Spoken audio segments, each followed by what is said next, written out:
17 বছরের তরুণ আছে না নাই? আমরা তো 17 বছরের তরুণদেরকে এখন নাম দিয়েছি নাবালেগ, কারণ 18 বছর হওয়ার আগ পর্যন্ত কি হয় না? সাবালক হয় না। যেই জাতির পোলাপান 18 বছর লাগে তাদের সাবালক হতে, ওই জাতির কপালে বর্তমানে যা ঘটতেছে এর চেয়ে ভালো কিছু ঘটা সম্ভব নয়। তোমরা তো সেই জাতির উত্তরসূরি। মোহাম্মদ বিন কাসেম মাত্র 17 বছরের তরুণ অবস্থায়, তরুণ সেনাপতি মোহাম্মদ বিন কাসেম 5000 বাহিনী নিয়ে 5000 মাইল পথ অতিক্রম করে সুদূর আরব থেকে হিন্দুস্তানের সিন্ধু এলাকায় দেবল রাজ্যের রাজা তাহিরের অন্ধকার কারা প্রকোষ্ঠ ভেঙ্গে গুড়িয়ে দিয়ে, লৌহ কপাট ভেঙ্গে সেখান থেকে এক মুসলিম নির্যাতিতা নারী, এক মুসলিম বোনকে উদ্ধার করে আরশের দিকে শাহাদাতের আঙ্গুলি উত্তোলন করে বলেছিলেন, কদ আদাইতু ফরিজাতি। আদব টিভি ইসলামের বাণী প্রকাশে অঙ্গীকারবদ্ধ। এই জন্যই ইমানদারদের 1000 বছরের ইতিহাস হলো মোমিন কি তাকরীর আল্লাহু আকবার, মোমিন কি তাহরীর আল্লাহু আকবার, মোমিন কি সিয়াসত, মোমিন কি রিয়াসত আল্লাহু আকবার। ইমানদারের রাজনীতির মূল মন্ত্র আল্লাহু আকবার। সমাজনীতির মূল মন্ত্র আল্লাহু আকবার। ইমানদারের জীবনের মূল মন্ত্র আল্লাহু আকবার। ইমানদার মরবে তো মরবে বলতে বলতে আল্লাহু আকবার। এটাই হলো ঈমানের হাতিয়ার। ঠিকই 1451 সালে ইসলামী সালতানাত খেলাফতে ওসমানিয়ার সিংহাসনে এক যুবক সম্রাট, এক যুবক সুলতান আসীন হলেন। পৃথিবীর ইতিহাস যার নাম লিখে থাকে সুলতান মুহাম্মদ বিন মুরাদ আল ফাতেহ। সুলতান মুহাম্মদ আল ফাতেহ বয়স তখন মাত্র 22 বছর। কয় বছর? 22 বছরের যুবক। হে আমার যুবক ভাইয়েরা, এখন তো আমাদের মধ্যে 22 বছর আর 24 বছরের যুবকদের অভাব নাই, কিন্তু আমরা 22 বছর 24 বছর বয়সে মনে করি এখনো তো আমাদের ক্রিকেট ব্যাট নিয়ে আর ফুটবলের বল নিয়ে খেলার সময় শেষ হয় নাই। আমরা খেলতামাশায় ব্যস্ত আছি। 17 বছরের তরুণ আছে না নাই? আমরা তো 17 বছরের তরুণদেরকে এখন নাম দিয়েছি নাবালেগ, কারণ 18 বছর হওয়ার আগ পর্যন্ত কি হয় না? সাবালক হয় না। যেই জাতির পোলাপান 18 বছর লাগে তাদের সাবালক হতে, ওই জাতির কপালে বর্তমানে যা ঘটতেছে এর চেয়ে ভালো কিছু ঘটা সম্ভব নয়। তোমরা তো সেই জাতির উত্তরসূরি।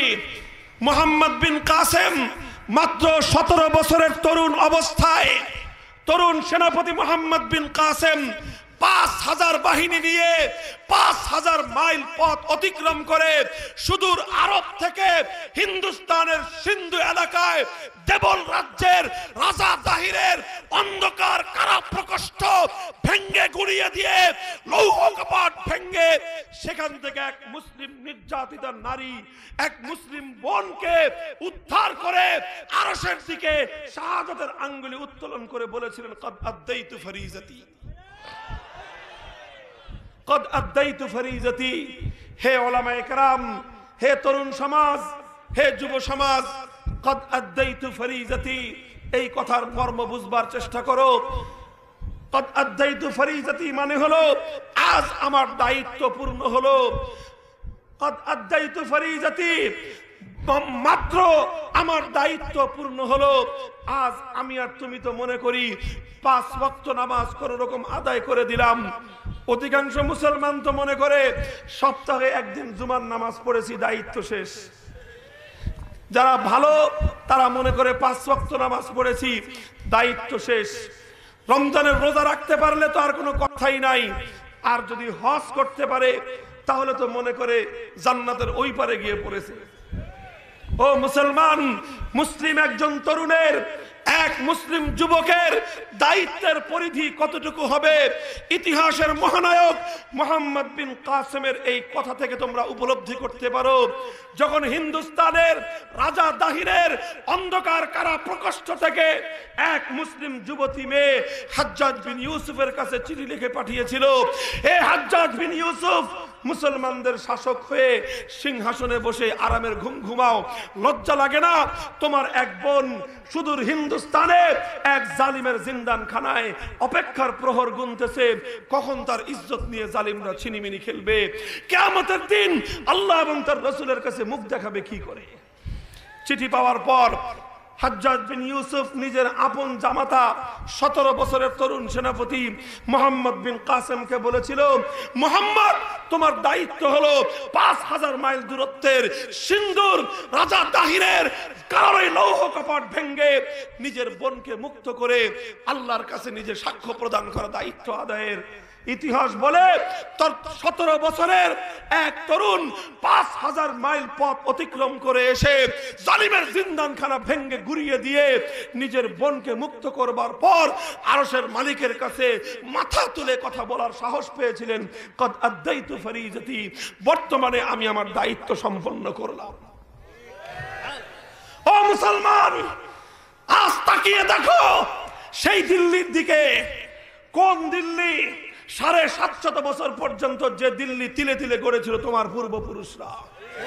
এই সেই দিল্লি, যেই দিল্লিকে একদিন নয়, দুদিন নয়, 100 বছর, 200 বছর নয়, 750 বছর পর্যন্ত চোখের অশ্রু দিয়ে, বুকের ঘাম দিয়ে, তাজা রক্ত দিয়ে তিলে তিলে গড়ে তুলেছিল মুসলমান।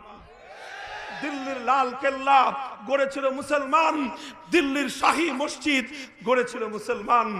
বাদশাহ জাহাঙ্গীর মোগল সম্রাট যখন দিল্লির শাহী জামে মসজিদ নির্মাণ করেন, মুহতারাম হাজরিন, দিল্লির শাহী মসজিদ নির্মাণ করবার সময় মুসলিম শাসকদের এক অত্যাশ্চর্যজনক ঘটনার বিবরণ শুনেছি। যখন মসজিদ যখন নির্মাণ করা হলো, মসজিদের মেঝে কতটুকু উচ্চতায় রাখা হবে এই কথা যখন প্রশ্ন করলো মিস্ত্রিরা সম্রাটের কাছে, যে সম্রাট, আমরা মসজিদের মেঝে কতটুকু উঁচু করব, তিনি তখন পরিমাপ করে বললেন, দিল্লির মোগল সম্রাটের সিংহাসনের মাথা যেই বরাবর থাকে, দিল্লির মোগল সম্রাট সিংহাসনে বসলে তার মাথা যেই বরাবর থাকে, দিল্লির জামে মসজিদের ইমাম সাহেবের পায়ের জায়গা, দাঁড়ানোর জায়গাটা সম্রাটের মাথা বরাবর হবে। তোমরা কোন জাতির উত্তরসূরি? হে মুসলমান, ইতিহাস বোঝো। দিল্লির লাল কেল্লা আজও তোমার শৌর্য বীর্যের প্রমাণ হয়ে দাঁড়িয়ে আছে।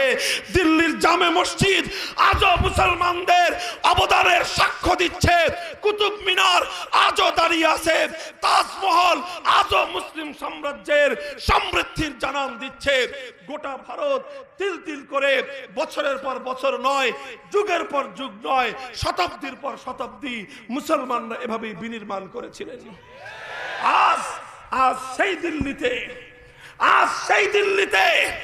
যেই দিল্লি থেকে গোটা এই হিন্দুস্তানের মধ্যে যেখানে জুলুমের আওয়াজ শোনা যেত, দিল্লির সম্রাট সেই জুলুম বন্ধ করবার জন্য সেখান থেকে সৈনিক পাঠিয়ে দিতেন।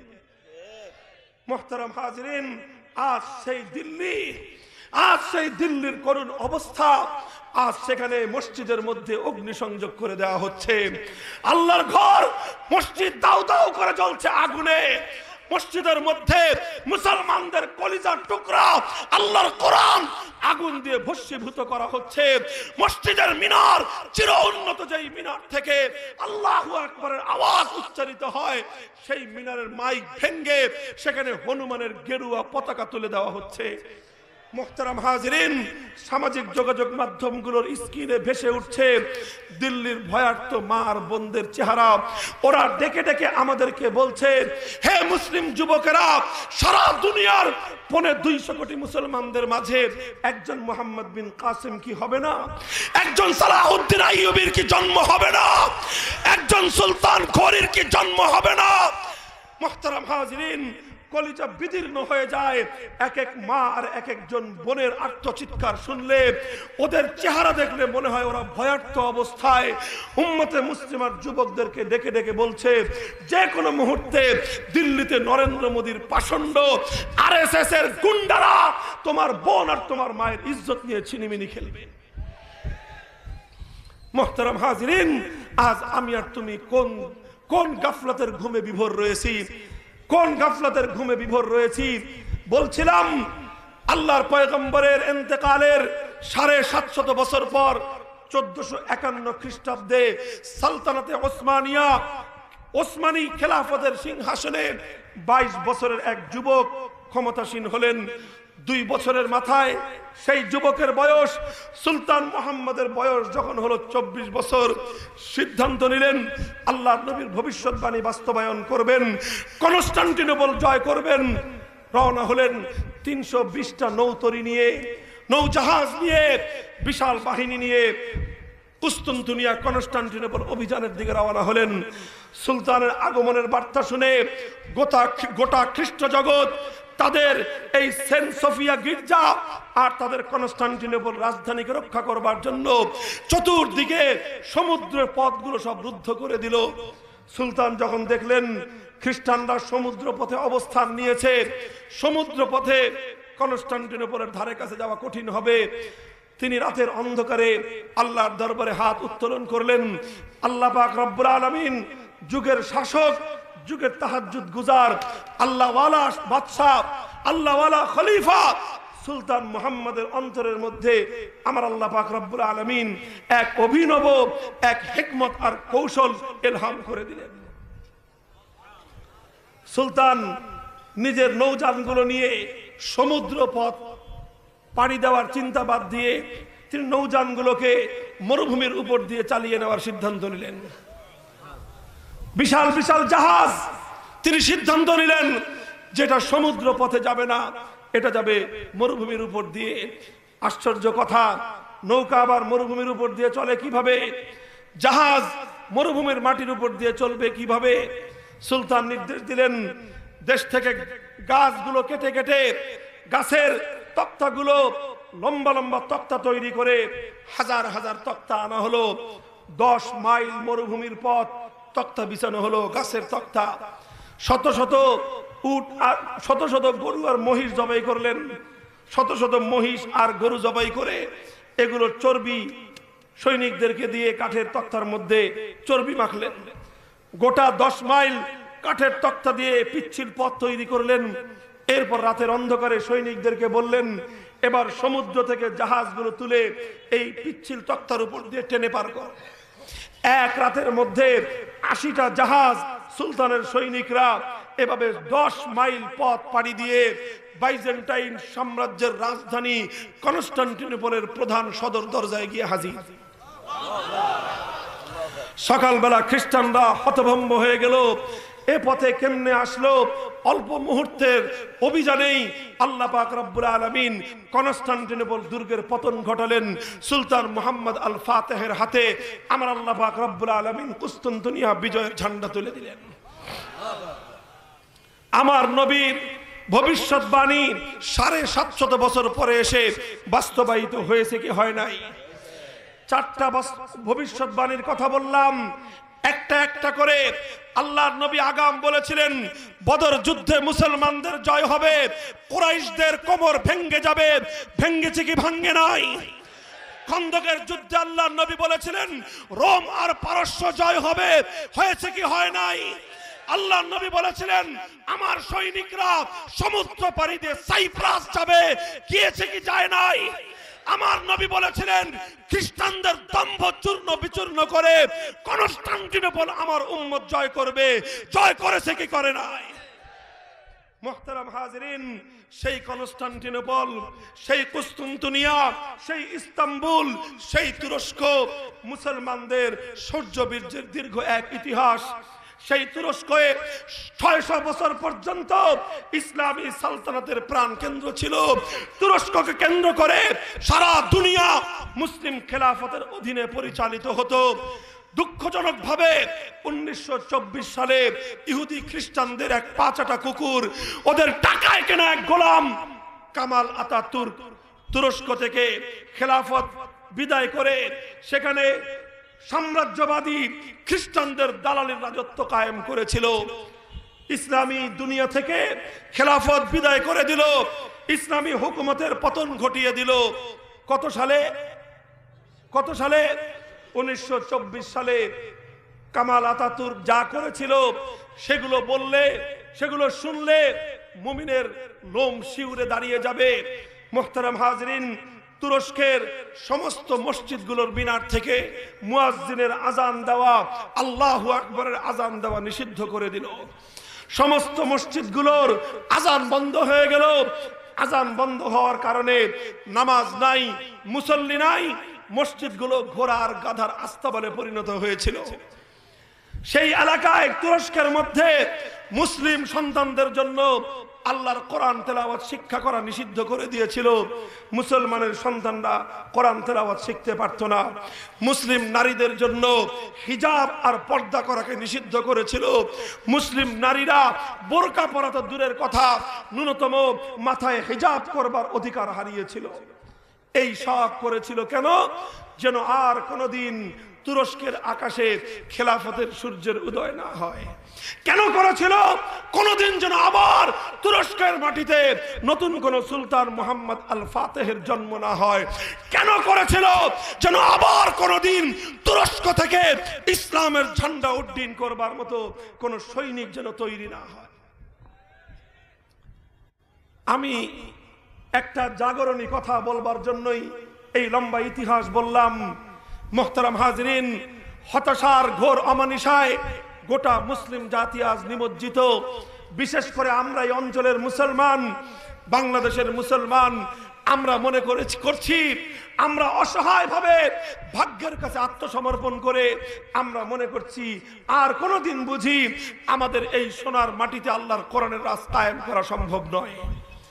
আমরা মনে করছি যে আমাদেরকে তাগুতের দোসররা, ইহুদি আর খ্রিস্টানদের পদাঙ্ক অনুসারীরা আমাদেরকে যে পথে চালাবে সেই পথ ছাড়া বুঝি আমাদের আর কোনো গত্যন্তর নাই।